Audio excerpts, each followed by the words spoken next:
안녕하세요. 네. 오늘 재정학 이제 첫 시간이죠. 오늘은 간단하게, 수업 방식 좀 말씀드리고요. 그 다음에 수업 들어가도록 할게요. 여기다가 간단히 재정학이다. 아시겠지만 세무사 시험 볼 때요. 재정학이 차지하는 비중은 굉장히 커요.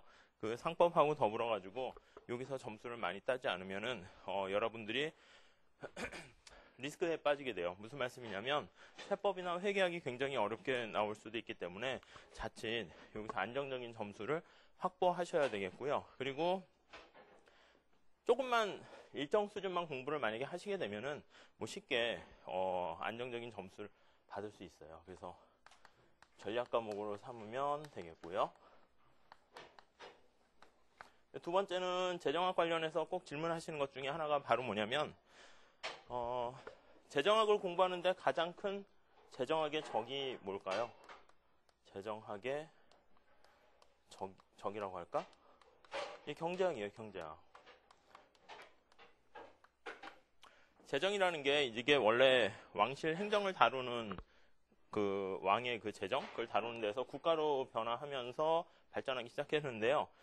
행정학 쪽이나 다른 데에서도 재정학이 원래 이렇게 많이 발전했었어요. 근데 우리가 하는 재정학은 다른 쪽에서 접근하는 시각이 아니라 경제학에서 접근하는 시각이에요. 그러고 또 국가 재정 뭐 이런 측면에서 살펴보다 보니까 약간 옛날 한 20, 30년 전의 재정학은 거시경제학이라는, 그러니까 우리가 아는 금융정책, 재정정책 그런 맥락으로 또 많이 다뤘거든요. 어떻게 하면은 경기 변동, 경제 성장 잘할 것인가, 약간 경계가 희미했어요. 근데 최근의 재정학은 거의 명확하게요.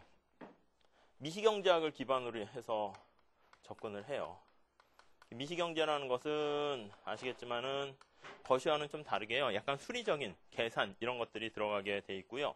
그리고 재정학 중간에 뭐 공공재라든가 외부성 이런 것들은 원래 미시경제학에서 배우는 그 파트예요. 그러니까 어떤 문제가 발생하냐면 재정학을 잘하기 위해서는요. 사실 경제학을 조금 어느 정도 기반이 돼 있어야 돼요. 근데 아마 여기서 경제학이 좀 어느 정도 맛보기로 공부하신 분도 있을 것이고 안 하신 분들도 있을 것이고, 그리고 사람들이 재정학책 앞부분에 후생경제학이라는 파트가 나오는데 그게 미시경제학의 제일 끝부분, 사실 가장 어려운 부분이라 해당할 수 있는 통합의 결과를 할 수 있는 그 파트부터 시작해요. 그러니까 원래 경제학과에서 재정학 배울 때는요. 뭐 경제 원론, 미시, 거시 배운 다음에 3학년 때 이제 응용 과목으로 재정학을 하는 건데 여러분들은 그렇지 않잖아요. 그런 분도 있겠지만은 그래서 이게 약간 어렵게 느껴질 수 있는데, 보시면 알겠지만 예전의 기출문제는요. 특히 행시 같은 거 볼 때 경제학 과목을 같이 재정학하고 같이 병행해서 봤었어요. 그러니까 기출문제 중에서 한 10년, 20년 전 옛날 거 보면 굉장히 어려운 것들도 많고요. 아예 경제학 얘기를 물어보는 것도 많은데 세무사 시험에서는 이제 출제위원들이 그런 거를 좀 알게 된 것 같아요. 순수하게 미시거시 경제학 공부하고 재정학 공부하는 게 아니라 그냥 바로 이렇게 오는 사람들도 많구나 해가지고요. 그 챕터 3장, 우리 책으로 보면 3장에 나와 있는 후생경제학의 어려운 부분은요. 문제가 나오긴 하는데 많이 나와봤자 한 문제? 계산하는 거 이런 거는 나오기 때문에 크게 신경 안 쓰셔도 돼요. 그래도 경제학적인 기본 내용은 알고 계셔야 되기 때문에 요거를 미리 좀 공부하셨으면 좋겠는데요. 이번 강의는 이렇게 할 거예요. 예전에는 경제학적인 얘기까지 다 이렇게 설명을 드리느냐고 강의 횟수를 막 12회, 13회 보강하고 막 그랬었거든요. 근데 이제 경제학 공부 하신 분들도 있고 또 안 하신 분들도 있고 그래 다양하게 있어가지고 이번에는 작년에 제가 또 요 재정학 기본 강의 했었던 거에서 경제학 부분만 이렇게 모아가지고요. 우리 그 웅지경영 아카데미에 가보시면은 그 재정학을 위한 미시경제학 같은 얘기, 또 거시도 약간 일부 들어가 있는데 그거를요 이렇게 공개 강의로 올려놨어요. 그 강의 자료는 이따 말씀드리겠지만 요 스터디 가이드 뒤에 가보시면은요 없으신 분도 있는데 다들 없으시네. 이게 있는 게 좋은데 뒷부분에 가보시면은 제가 그 대충 강의 노트를 만들어 놨거든요. 그걸 가지고 이렇게 보시면은 될 것 같아요. 그렇게 되면은 뭐 충분하지 않을까. 아무튼 이 경제학은 결론적으로 말씀드리면 재정학 시험 볼 때요. 뭐 아주 중요한 건 아니에요. 40문제 중에서 한 2문제 정도? 그런 거니까 사실은 그냥 버리셔도 상관없거든요. 효율성을 위해서는. 어차피 시험장 가셔가지고 40문제 전부 다 내가 맞냐 틀리냐 확신을 갖고 하는 게 아니고 거기서 한 몇 문제는 찍을 수도 있고요. 몇 문제는 시간 관계상 넘어가서 제끼는 것도 있어야 되고요. 그 전략적인 판단을 잘 하셔야 돼요. 이번에 회계사 시험도 사람들이 굉장히 어렵다고 했는데 그게 자기가 문제를 딱 봤을 때 이 문제는 내가 공부했던 스타일이고 내가 봤던 내용이고 그렇다라고 하면 푸셔야 되겠고 이 문제는 봤던 것 같은데 되게 낯설고 좀 그렇다라고 하면은요 잠깐 체크해두고 그냥 넘어가셔야 돼요. 근데 많은 수험생들이 그렇지 않고 이제 1번서부터 막 풀거든요. 그러니까 스킵을 하는 사람도 자기가 뭘 알고 있고 뭘 모르고 있는지 그걸 정확히 알고 있는 사람이나 스킵하는 것이지 그렇지 않은 사람은 이게 내가 풀만한 건지 풀지 못하는 건지를 잘 모르니까 다 풀다가 타임 매니지먼트를 못 해가지고요. 막 이제 뭐 경영학도 막 말리고 그 다음에 경제학 풀려고 하는데 경제학도 괜히 어려워 보이고 그래서 이것도 저것도 안 되다가 꽝 이렇게 되는 경우가 많거든요. 그러니까 여러분들도요. 나중에 가서 실전 감각을 키우셔야 되는데 2차 과목이 아니잖아요. 2차 과목에 만약에 재정학이 있으면은요. 공부 방식도 조금 다르게 해야 돼요. 뭐 어차피 세법이나 세법학 그런 것들은 2차랑 연결되니까 뭐 이렇게 막 주관식 같은 거 쓰는 것도 하셔야 되는데 재정학은 순수하게 1차 과목이기 때문에 기본적인 컨셉을 잡으신 다음에 두 번째는 객관식 감각을 키우셔야 돼요. 그 감각은 이제 약간 직관적인 순발력을 키우셔야 되는데 그거를 이제 기본 내용을 자꾸 보신다고 느는 건 아니고 차라리 기출문제를 반복해서 자주 보세요. 기출문제 자료는 다 받을 수 있으니까 뭐 지금 하실 건 아닌데 나중에 객관식 공부하시고 시간 되면 이제 연도별로 하루에 한 회씩 풀고 그다음 이제 뭐가 부족한가 이렇게 보고 그리고 어떤 문제가 기출문제 이런 건 풀 때 만나면 버려야겠다 이런 것 좀 연습하시면 좋겠어요. 횡단보도 가시다가 모르는 사람 이렇게 만나면 막 아는 체 하는 게 아니잖아요. 그런 것처럼 여러분들이 공부한 스타일에 벗어나는 거면요. 그냥 이렇게 제끼셔도 돼요. 물론 그런 게 무수히 많이 나오거나 그러진 않아요. 그래서 이 두 개만 잘 체크하시면 되겠고 그래서 이번에는요. 미시경제학적인 얘기 그런 거를요. 간단한 핵심 포인트만 설명드릴 거고 일주일에 한 번씩만 수업하잖아요. 금요일만. 그러니까 지금 아직 진도도 전반적으로 다 나가지 않았다고요. 많이. 그러니까 지금 여유가 있어가지고요. 또 복습하는데 충분하네 생각하시고 막 중급 회계 뭐 예습하시고 그러신 분은 있을지 모르겠는데 나중에 가면 시간 복습 따라가기도 힘들어요. 그러니까 시간 남으실 때 뭘 하시냐면 여기 들어가셔가지고 미시경제학 파트요. 대략 한 8강? 한 8시간 정도 되니까요. 그거 이렇게 한번 듣고 오시면은 제가 보기에는 괜찮을 것 같아요. 경제학, 이거는 뭐 무시해도 되는데 사람마다 달라요. 아까 얘기한 것처럼 저거 그냥 안 해도 내가 재정학 80점 이상 맞는데 지장 없어 하시는 분들 그런 분들은 그냥 과감하게 이렇게 하다가 몰라도 그냥 찝찝하지 않은데 챕터 3장에 나오는 후생경제학이 미시경제학 응용된 어려운 부분이라고 그랬잖아요. 나름. 근데 문제가 한 문제 정도 나와요. 근데 대부분 어떤 분들은 그 부분을 자세하게 마무리 안 하면 재정학 할 때 앞부분 처음에 나왔기 때문에 재정학 끝날 때까지 찝찝해요. 그러니까 제가 뭐 수학적 개념이나 이게 잘 안 돼서 이 부분은 그럼 하시면은 일반균형 모형 이런 거 안 하셔도 됩니다. 이렇게 얘기해도 자꾸 계속 찝찝해야 되지 않을까? 자꾸. 그러니까 이게 책 아예 뒷부분에 있으면 앞에 좀 보다가 저 뒤에 제껴 이렇게 될 텐데 앞에 확 나와버리니까 계속 불안함. 그러니까 재정학이라는 과목에 대해서 불안함을 갖고 그냥 계속 가다 보면은 자신감이 없어가지고요. 실력 발휘를 잘 못해요. 그래서 사람마다 다른데 내가 이렇게 공부를 해보시다가 그 앞에 후생경제학 파트를 좀 해야겠다라고 하시면은 그거 반드시 그냥 매듭을 지으셔야 돼요. 그러니까 뜨개질 하다가 이렇게 만 것처럼 찝찝한 거 가져가시면 안 돼요. 그러니까 사람마다 다르니까 얘기하는 거예요. 그래서 좀 그런 분들은 요거 들으시고 그다음 제가 설명드린 거 갖고 이제 또 기출문제도 좀 풀어볼 텐데 그게 좀 약간 어렵다 하시는 분은 저한테 말씀하시거나 해서 미시경제학 뒷부분에 해당하는 건데요. 양이 그렇게 많은 건 아니거든요. 그러니까 열어달라고 하시거나 해서 꼭 매듭을 지어야지. 아이고, 근데 이제 공부를 했는데 틀릴 수는 있겠지만은 마음은 좀 안정적인 거니까 그렇게 보시면 돼요. 자, 우선 교재를 말씀드리면 그래서 이번에는 횟수가 이제 한 8회 강의를 좀 짧게 했어요. 대신 일주일에 한 번씩 해서 2달 하는 거니까요. 빨리 시작하는 편이긴 해요. 재정학이. 그런데 한 번 이렇게 해서 빨리 끝내시고요. 그 다음에 이제 사실 사람이 시간이 지나면 이거 다 기억에서 없어져요. 없어지는 거지만 혹장 그러대요. 상법하고 뭐 이런 거 해봤자 다 까먹는다고? 그렇지 않아요. 까먹는 게 아니고요. 자기 머릿속에 유전자 어디에 이제 지식이 이렇게 딱 들어가 있는 거예요. 그래 한 번 보는 거랑 두 번 보는 거랑 세 번 보는 거랑 책 한 번 이래독 하는 속도가 달라지거든요. 그러니까 처음 이래독 할 때는 시간이 오래 걸려요. 그러다 2회독, 3회독 넘어가면은 그 속도가 이제 짧아지고 나중에 시험 보기 전에는 한 이틀이나 하루 만에 재정을 다 정리할 수 있게 되는데 머릿속에 이걸 다 집어넣는 게 아니라 내가 이 책을 봤을 때 얼마나 1회독 하는 속도를 단축시키는가 그 작업을 하는 거고요.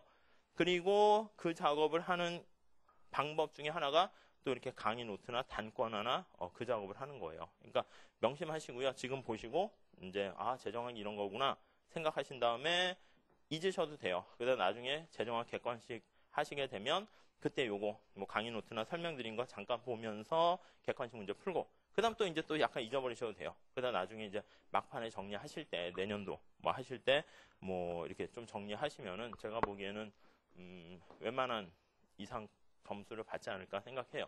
그리고 제가 뭐 재정학 같은 거는 뭐 연대나 뭐 이런 데서도 강의를 계속 하고 있고요. 그리고 최신 뭐 경향 같은 것도 다 말씀드릴 테니까 만약에 그냥 이렇게 제가 말씀드린 거 그런 것들이 시험에 주로 나오는 거다 생각하시고 따라오시면 되겠어요. 교재는 우리가 이걸로 할게요. 다 책은 갖고 계시네요. 최영환 총장님께서 만드신 건데요. 이 책이 되게 괜찮긴 해요. 근데 학생들 입장에서는 처음 수험생 입장에서는 좀 약간 문장이 서술형으로 돼 있지만은 약간 난해한 측면이 있어요. 그러니까 이해하기 어렵게 쓰여진 부분이 약간 있어가지고 수업의 편리성을 위해 가지고 요 스터디 가이드를 만들었어요. 요 스터디 가이드는 서점에서 교재는 우리 재정학 책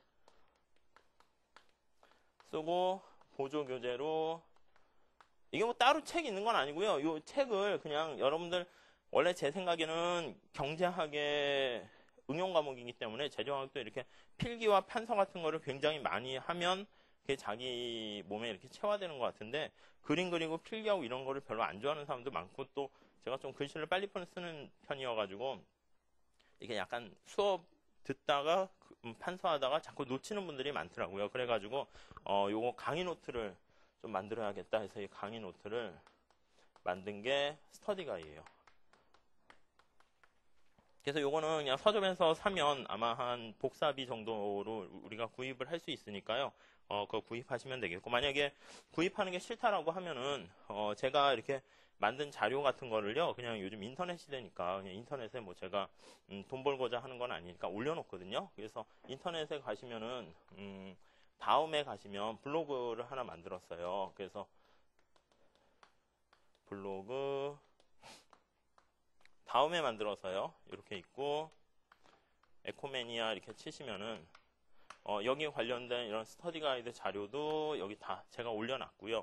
그리고 뭐 아마 시간이 없어가지고 맨날 하는 건 아닌데 예전에 뭐 재정학 모의고사 같은 것들도 거기에 올려놨고 이 책 하기 전에 그냥 객관식 책도 있긴 한데 책이 없을 때 제가 이렇게 만든 거 있거든요. 한 올해나 작년 문제 같은 것만 좀 없을 뿐이지 그냥 객관식 문제랑 해설 뭐 그런 것도요 간략하게 달아서 다 이렇게 객관식 재정학도 올려놨으니까 뭐 책 지금 당장 막 구입하긴 그렇잖아요. 근데 수업 중간중간에 기출문제 스타일도요 여기다가 제가 넣어놨어요.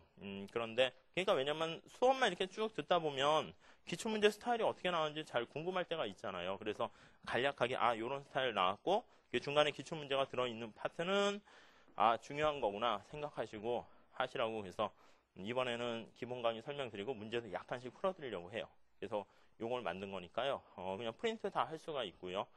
그렇게 준비하시면 돼요. 여기 가면 뭐 객관식 문제라든가 여러 가지 자료, 뭐 심심할 때 그냥 괜찮은 읽을 거리도 제가 넣어놓으니까 한번 뭐 이래저래 활용하시면 될 것 같아요. 네, 뭐 이 정도로 말씀드리면 될 것 같아요. 뭐 그러면은 큰 문제 없고요. 그래서 지금부터는 재정의 의 1장부터 들어갈 텐데요. 책이 다시 말씀드리는데 서술형으로 되어 있어가지고요. 이렇게 보시면서 수업하려면 뭐가 중요한지 포인트를 놓칠 수가 있어요. 그래서 제가 요 스터디 가이드 그거에 나와 있는 거 해서 없으신 분들은 이따가 구입하시거나 뭐 그렇게 하셔도 상관없어요. 그거를 제가 말씀드릴 테니까 그거 보신 다음에 이게 책하고 똑같아요. 순서도 똑같고 목차도 똑같고 그림도 똑같고 그래요. 단지 기출문제 최신 거 몇 개 괜찮은 문제, 스탠다드 문제 집어넣고 그리고 우리 책 말고요. 그냥 제가 다른 책 이렇게 봤는데 괜찮은 거 있잖아요. 보통 재정학이 서울대 이중구 교수님 책이 가장 바이블이고 베스트 그 기본 베이직이에요. 그래서 거기 있는 거 괜찮은 것들 여기다 집어넣은 거 약간 일부분만 있어요. 그러니까 그 정도 참고하시면 되겠어요. 그래서 수업 잘 들으시고 필기 판서 잘 하시고 그 다음에 이제 복습하실 때 우리 책 말로 돼 있으니까 한번 신문 보듯이 이렇게 쭉 읽어보는데 처음 보실 땐 당연히 무슨 말인지 모르는데 수업 듣고 보시면은요 이게 완전히 조금 새롭지 않고 익숙하거든요. 그렇게 해서 정리하시면은 제가 보기에는 그냥 재정학은 요 정도로만 하시면 우선 끝 충분하다 보시면 되겠어요. 자, 뭐 수업과 관련해서 뭐 따로 궁금한 사항 있으면 이따가 말씀해 주시고요. 자, 우리 1장 재정의 의 들어가 보도록 할게요. 재정의 의. 뭐 지금은 앞에 굉장히 쉬운 거니까 따로 무슨 뭐 이런 자료는 없을 것 같아요. 필요 없어도 돼요. 그러니까 내용 들으시고 그냥 정리하시면 되겠어요. 자, 재정학이 뭔가 이게 사실은 정부가 하는 일이라고 보시면 돼요. 근데 미시경제학 과목을 뭐 들으신 분들도 있고 안 들으신 분들도 있겠지만은 이게 경제학에서 이제 처음 출발했다고 그랬잖아요. 경제학은 뭐에 대해서 관심을 갖는 학문이냐면 시장에 대해서 관심을 갖는 거예요. 이 시장이라는 마켓은요, 우리나라라고 하면 요 안에 이제 무수히 많은 사람들이 존재하잖아요. 사람들은 다 욕심꾸러기예요. 근데 그 욕심을 충족시켜줄 수 있는 자원이라든가 돈이라든가 시간 이런 것들이 한정돼 있기 때문에 할 수 없이 매 순간 선택이라는 문제에 직면하게 되는데 어떻게 하면 이 선택을 잘할 것인가 그거를 살펴보는 게 경제학이에요. 여러분도 마찬가지예요. 수험 공부할 때 뭐 경영학 쪽에선 전략이라고 얘기는 하지만 매 순간 선택에 직면하잖아요. 그 선택을 할 때 잘하는 선택을 판단 기준이 뭐냐면 낭비가 없어야 돼요. 공부를 하더라도 내년 시험 합격을 목표로 한다라고 하면 이왕이면 중간에 낭비 없이 컴팩트하게 그리고 또 완벽하게 해야죠. 퍼펙트하게. 근데 또 공부가 임팩트가 있어야 돼요. 그렇게 해가지고 쭉 해서 합격하시는 그러니까 낭비가 없는 우리가 이 낭비 없다는 걸 앞으로 뭐라고 표현할 거냐면 효율적이다 이렇게 할 거예요. 효율적. 그러니까 중간에 뭘 할 때 효율적이 되어야 한다라는 표현을 많이 쓰게 될 거예요. 왜냐하면 경제학 베이스가 돼 있기 때문에 그런데 독점 시장은 비효율적이다 이런 말 나오면 독점은 기업이 하나 있는 거예요. 혼자 있으면 어떻게 되겠어요? 아무도 안 보고 경쟁자가 없으니까요. 다 그런 건 아니지만 독점 기업을 운영하는 기업가라든가 그 조직에 있는 사람들은요. 경쟁자가 없어서 나태해진다고요. 게을러진다고. 그래서 낭비가 발생하게 되고 그런 낭비가 발생하는 것을 최선을 다한 그런 걸 우리가 비효율적이다 이렇게 얘기할 거예요. 그래서 선택을 할 때 우선 기본적으로는 낭비가 없는 효율적인 선택을 해야 되겠고 그 다음에 사람 간에 이렇게 서로 교환을 하고 우리가 상호작용을 하게 되잖아요. 이 교환을 하는 장소가 바로 시장이 되는 거예요. 그래서 미시경제학이라는 것은 기본적으로 그냥 경제학 자체도 마찬가지예요. 매 순간 직면하는 개개인의 사람을 놓고 봤을 땐 선택 잘하자. 그리고 우리가 이제 다시 한번 말씀드리면 이게 원래 경제학, 재정학 다 학문이긴 한데요. 표현 용어가 학술적인 용어로 이렇게 좀 어려운 말, 정형화된 말 이렇게 있는데 그걸 그대로 자꾸 받아들이시지 마시고요. 자기 걸로 이렇게 좀 쉬운 단어로 이렇게 자꾸 해석하시려고 노력하셔야 돼요. 그러니까 지금 얘기한 것도 효율적, 이게 뭔가 있는 것처럼 보이는데 너무 스트레스 받지 마시고 그냥 낭비가 있는 거네 이렇게 보시면 돼요. 그래서 개개인이 매 순간 선택할 때 낭비가 없는 선택을 하도록 그리고 사람 간에 서로 모여서 교환하게 되는데 그 교환은 시장에서 이루어지는데 사람들이 원하는 걸 서로 교환하기 때문에 상호 간에 이득을 얻게 된 둘 다 좋아진다는 거예요. 그러니까 이런 얘기가 우리는 이제 경제학이라는 과목에서 공부를 해요. 그래서 이런 것을 조화롭게 잘 해결하는 게 바로 시장이라고 얘기를 하는 것이죠. 그 시장 하면은 떠오르는 게 물건을 사는 사람, 파는 사람, 수요와 공급이 있는 게 시장이잖아요. 그거를 조정 역할을 해주는 게 바로 가격이거든요. 그래서 이 시장이라는 것은 가격이다 이렇게 보시면 돼요. 그리고 아담 스미스가 얘기한 뭐 보이지 않는 손 이런 것들 아마 들어보셨을 텐데 그런 것들이 시장 마켓이다 보시면 돼요. 그러니까 요거에 대한 걸 쭉 공부하는 게 이제 경제학이에요. 시장이 잘 작동되면 아무 문제가 없는데요. 문제는 어떤 거에서 발생하냐면 시장이 제 기능을 못하는 경우가 발생해요. 그래서 이 시장이 제 기능을 못하고 삐그덕거리는 경우가 발생하는데 이 삐그덕거리는 그런 상황을 시장이 제 기능 못했다, 시장이 실패했다 이렇게 우리가 표현을 할 거예요. 이런 시장 실패라는 건 이제 재정학에서 사용하는 그냥 전문 정형화된 용어니까 알고 계셔야 되겠죠. 그럼 시장 실패가 뭔가 왜 중요한가 그런 걸 이해하셔야 돼요. 시장이 제 기능을 잘 못하는 거예요. 못하는 이유들 우리가 뒤에 다시 또 쫙 할 거예요. 지금은 전체적으로 재정하기 뭔가 큰 그림을 보기 위해서 그런 거예요. 시장이 통해서 여기 희소한 차원을 낭비 없이 잘 선택해야 되는데 시장이 그 기능을 잘 못하는 경우가 있어요. 첫 번째 우리가 드는 게 경쟁이 치열할수록 더 낭비가 없어지는데 경쟁이 없는 경우, 그래서 우리는 그걸 불완전 경쟁이라고 그래요. 불완전 경쟁 시장. 가장 대표적인 게 기업이 혼자 있는 독점 시장 이런 게 있고 한 두세 개 있는 것을 뭐 과점 시장, 복점 시장 이렇게 얘기를 해요. 그래서 경쟁이 불완전 경쟁, 시장 구조가 이렇게 완벽하지 못한 경우에는 낭비가 발생할 수밖에 없고요. 그 외에 또 우리가 어떤 의사결정을 할 때요. 정보가 이렇게 풍부하고 정확하게 알고 있어야지 판단과 선택을 잘 할 수 있는데 정보가 불완전한 경우, 똑같이 불완전 정보에 직면하는 경우에는요. 시장에서 제대로 된 효율적인 의사결정을 하지를 못하게 돼요. 그리고 세 번째는요. 정보 중에서도 사실 불완전 정보인데 정보가 있냐 없냐보다도요. 우리는 어떤 거에 더 관심을 갖게 되냐면 특히 또 뒤에 하겠지만 비대칭 정보에 더 관심을 갖고 있어요. 두 사람이 당사자가 이렇게 계약을 체결하거나 협상을 할 때요. 이 사람하고 내가 계약 체결해서 중고차를 샀어요. 파는 사람과 사는 사람이 둘 다 만족해가지고 악수하고 헤어지면 그건 시장이 존재해서 둘 다 이득을 보고 미소 짓고 헤어질 텐데 제가 중고차를 사려고 딱 갔는데 이 중고차가 정보가 애매하잖아요. 겉만 번지르르 하긴 한데 이게 뭐 사고가 난 차인지 아니면은 뭐 안이 내부가 골마 터졌는지 아니면 이 차는 진짜 새 거고 많이 주행하지 않은 것임에도 불구하고 이거 왜 팔려고 하는가? 들리는 소문에 의하면 뭐 이 차를 타고 다녔더니 일이 안 풀리고 재수가 없는 뭐 귀신이 붙은 뭐 그런 차면은 또 이거 그런 정보까지 파는 사람이 알려주지 않잖아요. 괜히 내가 이 사람하고 계약을 했을 때 에휴 내가 혹시 잘 모르는 정보가 있어서 내가 괜히 손해보는 거 아닐까? 두 사람 간의 계약 체결할 때 한 사람은 정보를 많이 갖고 있는데 다른 사람은 정보를 적게 갖고 있는, 누구는 많이 갖고 있고요. 누구는 적게 갖고 있어서 그래서 정보를 적게 가진 사람이 많이 가진 사람과 계약을 체결할 때 오히려 바람직하지 않은 결과, 뭐 개인적으로 손해라고 볼 수 있겠죠. 그런 결과를 초래하게 되면 사람들이 못 믿어서 계약을 안 하잖아요. 계약을 해서 교환이 성립하면 둘 다 좋아지는 상황이 될 텐데 계약이 이루어지지 않아서 그런 시장 자체가 붕괴되는 경우, 이런 경우도 시장 실패다라고 보시면 되겠어요. 그래서 이 안에 들어가는 것이긴 하지만 비대칭 정보 그것도 해당하고요. 그리고 우리가 시장에서는요 여러 가지 사과나 배, 자동차 같은 것들이 생산돼서 거래되는데 현실에서는요 그 재화의 특성상 공급되기가 굉장히 힘든 재화가 있어요. 그걸 뭐라 그러냐면 공공재라고 그래요. 우리가 이것도 다 중에서 다 한 챕터로 배울 거예요. 공공 퍼블릭이라고 해요. 퍼블릭 재화. 우리가 소비해서 얻게 되는 효용을 증가시키고 만족을 증가시키는 것, 좋은 거다 해서 굿에다가 이렇게 보통 명사로 이제 만든 거죠.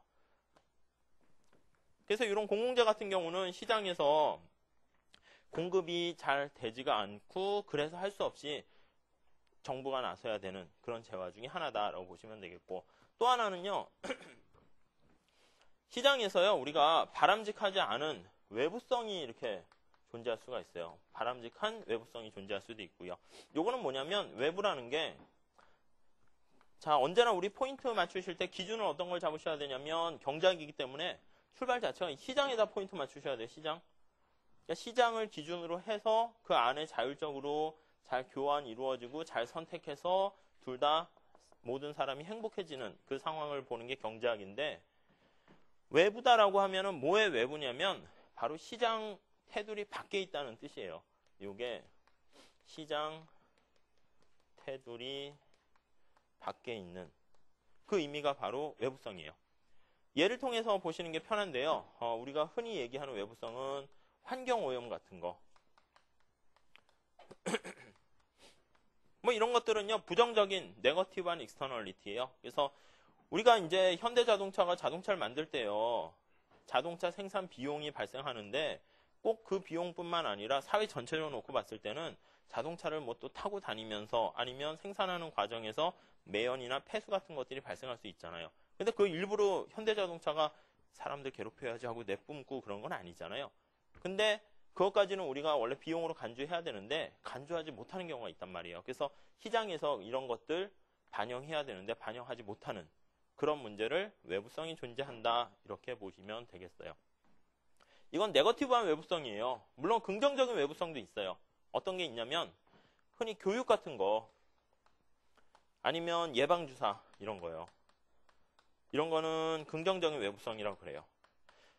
교육을 받으면 사실 여러분들이 뭐 세무사 공부하고요. 대학을 다니고 대학원 다니고 뭐 지식을 계속 쌓으면은요. 우선 기본적으로는 개인한테 이렇게 좋은 것처럼 보이긴 하는데 개인뿐만 아니라 그 교육 과정에서 사람들이 생각도 많이 하고 성숙되고 성숙된 시민의식을 발휘하게 되면 좀 더 더불어 사는 세상에서 교육을 안 받은 뭐 여기서 말하는 교육이 꼭 지식만 전달하는 개념은 아니겠죠. 그래서 많이 교육을 받을수록 사회가 안정적이고 잘 흘러갈 수 있는데 사람들이 교육받으면 자기 혼자 돈 내고 그 혜택 있는 거까지 생각을 못 하잖아요.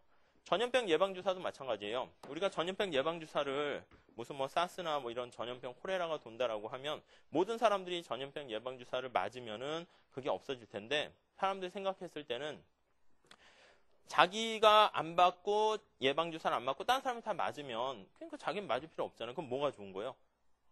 돈을 절약할 수 있잖아요. 예방주사를 돈을 만약에 많이 비싸게 낸다라고 하면은. 그러니까, 딴 사람 맞고 나만 안 맞으면은 그래도 전염병 없어지겠지? 이런 생각. 그런 생각 해가지고, 맞았으면 좋겠는데 잘 맞지 않는. 이거는 긍정적인 외부 효과가 있음에도 불구하고 그렇지 못해가지고 좀 이거 맞도록 하겠고, 요거는 좀 저해하도록 하겠고, 이렇게 조정해 줄 필요가 있는데, 시장은 그 기능을 요걸 해결하지 못하기 때문에 나중에 우리는 정부가 개입해야 된다. 이렇게 얘기할 수 있어요. 이외에 뭐 몇 가지 더 있긴 한데요. 이런 것들 때문에 아까 여기서 얘기한 시장이 제 기능을 잘해서 효율적이어야 되는데 이런 요인들 때문에 어떤 문제가 발생하냐면 낭비라고 할 수 있는 비효율적인 희소한 자원이 배분이 된다.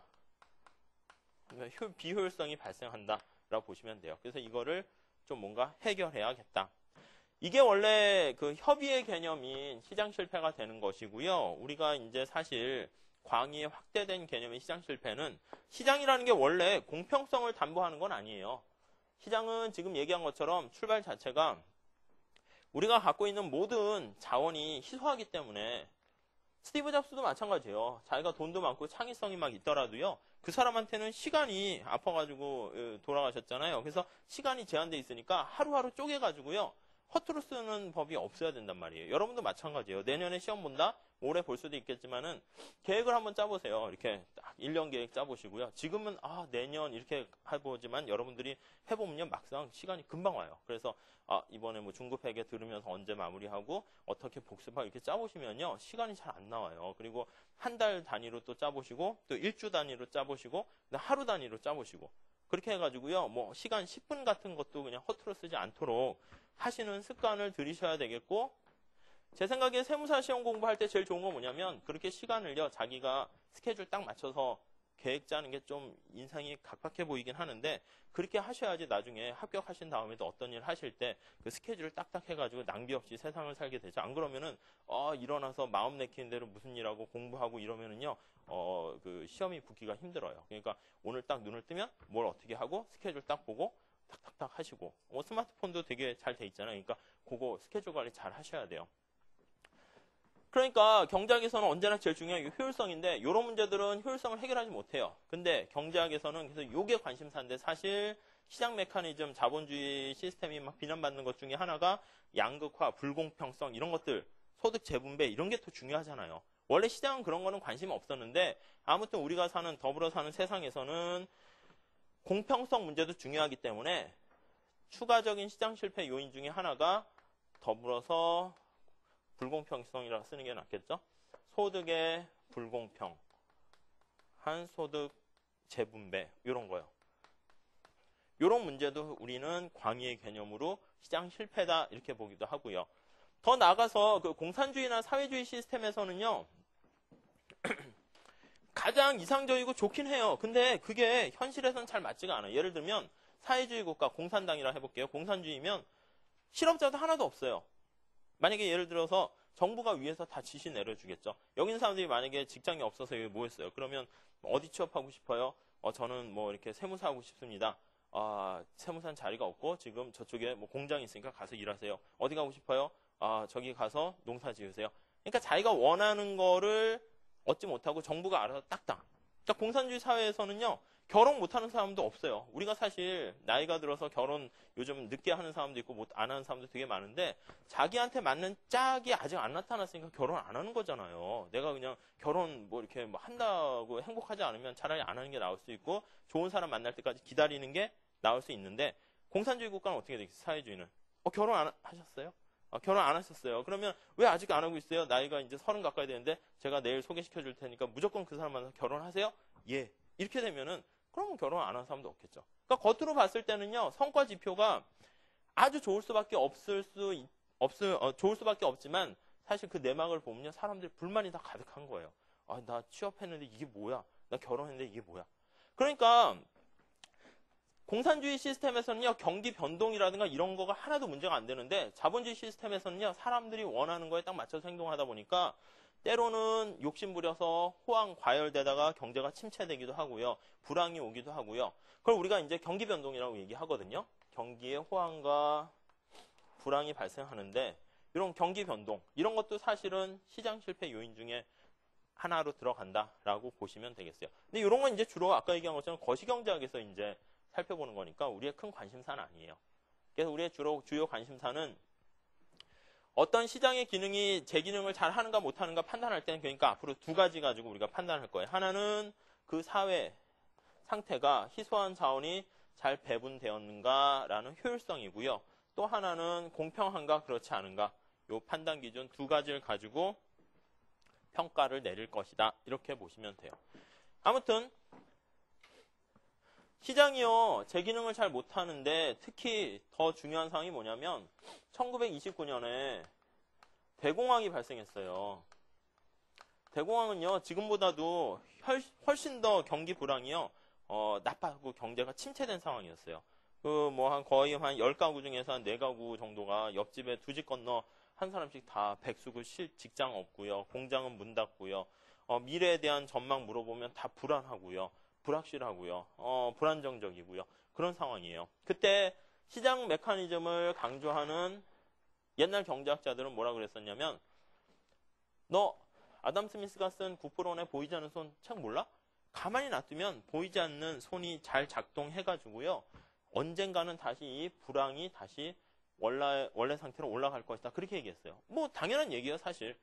지금 사회가 너무 과열되고 막 이렇게 문제가 되고요. 아니면 개체수가 많고 이러면요.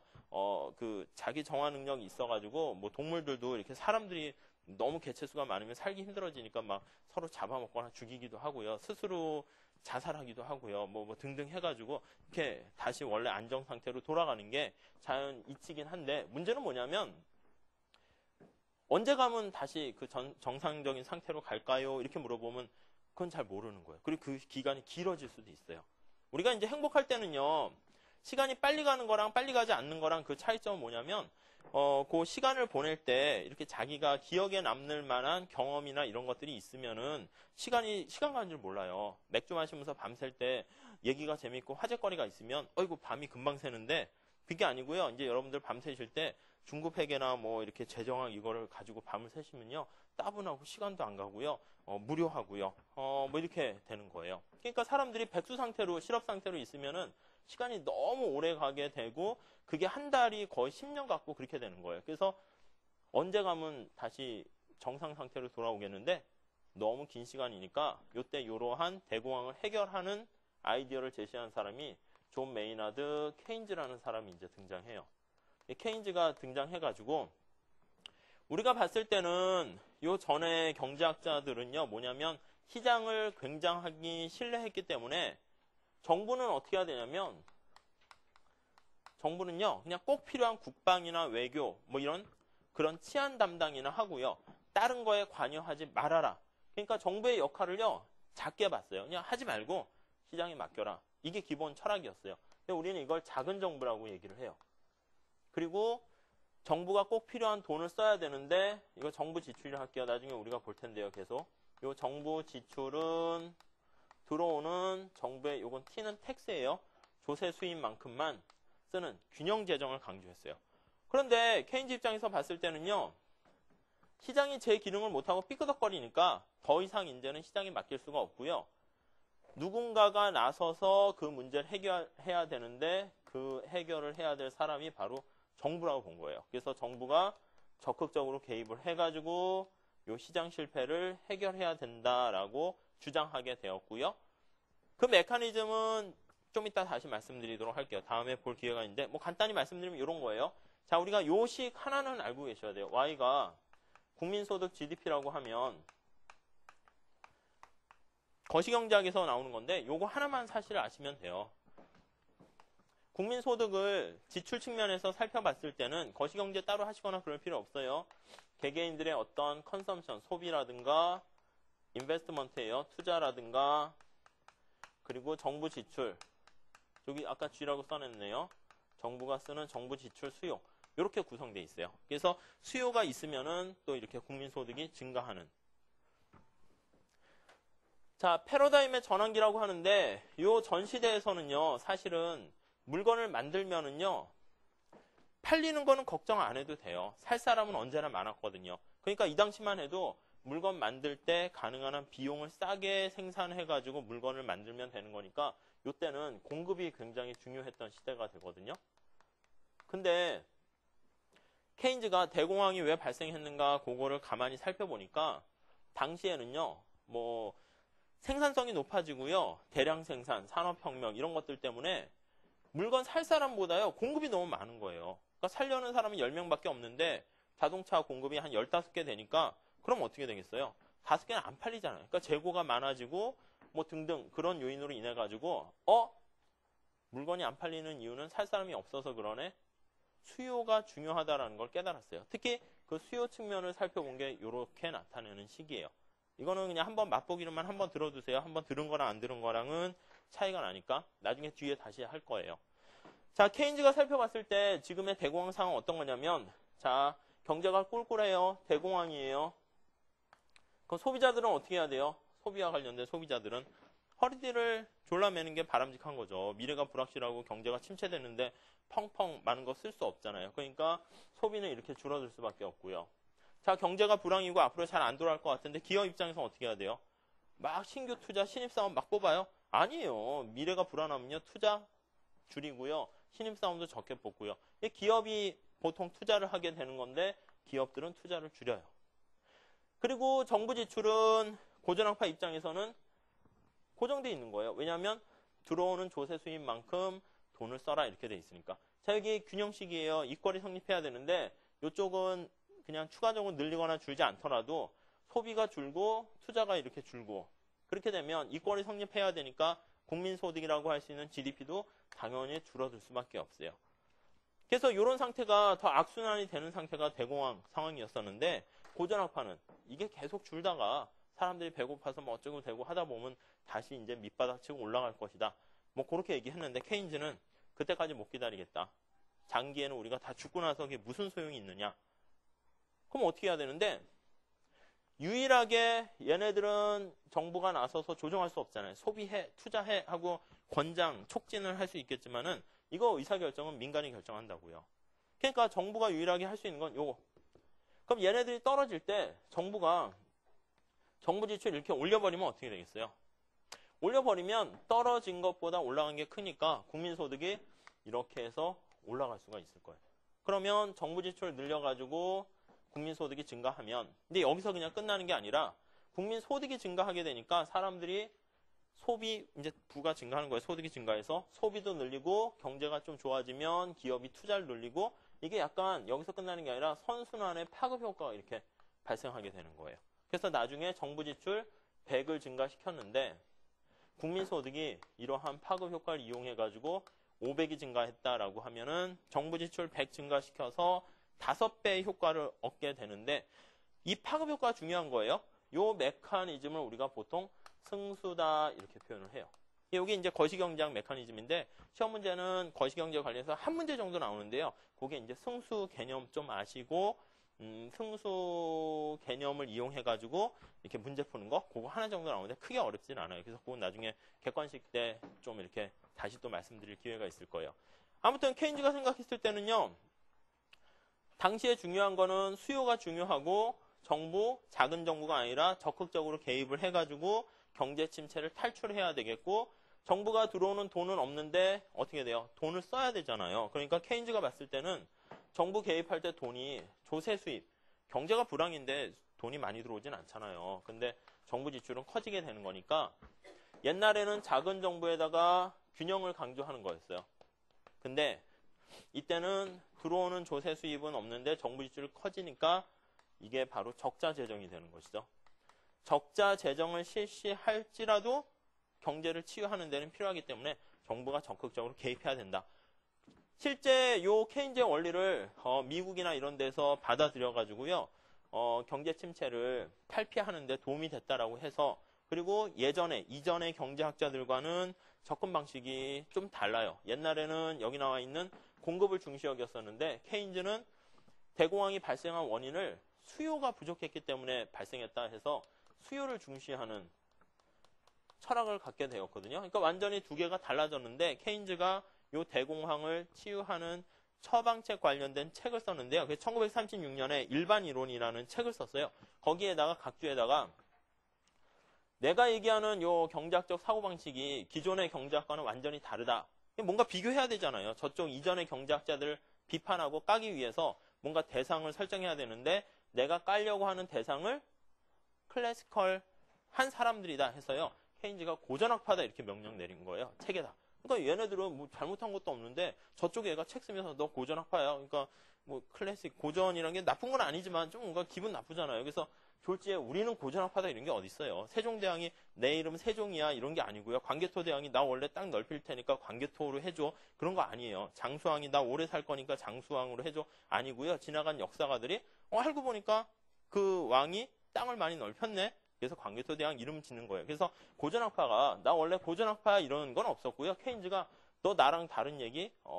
너네들 고전학파 해 해서 이전에 경제학자는 갑자기 고전학파 이렇게 돼버린 거고요. 그러니까 고전학파 맥락은 여기서 다 말씀드린 거예요. 균형 중시 여기고 시장 메커니즘 중시 여기고 시장 실패 이런 거 없다고 보는 것이고 정부 개입 가능한 한 작은 정부를 하고 이렇게 시장에 맡겨라 이거예요. 그러니까 우리가 이제 보통 언론에서 얘기하는 그냥 시사적인 걸로 얘기할 때는요. 정치에 연결하게 되면 시장 메커니즘을 중시 여기는 뭐 약간 뭐 보수적인 새누리당 아니면 무슨 미국으로 하면 공화당 같은 데가 저쪽이에요. 그러니까 공화당 하면 우리가 아는 부시 대통령 이런 사람. 그러니까 시장에 맡기고 가능한 한 정부 개입을 축소하고 그러니까 만약에 이제 경쟁을 중시 여기고 그러니까 경쟁이라는 게 무조건 또 나쁜 건 아니죠. 근데 치열한 경쟁 속에서 낙오된 사람. 그러니까 자본주의 시스템을 어떤 사람은 의자 뺏기 놀이라고 그래요. 그래서 뭐냐면 사람들이 의자가 이제 한 10개가 있는데 사람들은 12명이 있는 거예요. 그런 놀이 해보셨잖아요. 이렇게 빙글빙글 돌다가 노래 부르면서 흥겹게 돌아요. 그러다가 스톱 하면은 의자 앉아야 되는데 2명은 어떻게 돼? 못 앉잖아요. 그러니까 2명은 울고 가고. 자, 이제 10명 남았습니다. 다음에 의자는 8개입니다. 차 노래 부르시고 도세요. 이렇게 빙글빙글 돌다가 스톱 하면 딱 앉아야 돼. 못 앉고. 그러니까 사실 그게 뭐 그런 메커니즘이 있어가지고 사람들이 뭐 하는데 이제 뭐 그것까지는 뭐 신경을 우선 안 쓰는 거예요. 근데 이제 케인즈가 등장한 이쪽은 어떻게 돼요? 정부의 적극적 개입, 적자 재정. 이게 이제 우리는 고전학파에서는 용납 못하는 거죠. 수요를 중시하는 이런 원리 때문에 이 이후의 경제학을 이런 메커니즘의 경제학을 우리는 케인즈 경제학이다 이렇게 얘기해요. 거시경제학에서 이 둘을 얘기하고요. 재정학 관련해서도 크게 중요한 건 아닌데 한 문제 정도 나오니까 한번 나중에 또 계속 이 메커니즘만 아시면 돼요. 여기서 하나만 더 나갈게요. 재정학의 출발점은 그러니까 시장이 제 기능을 잘하면 등장하지 않았어요. 정부 역할도.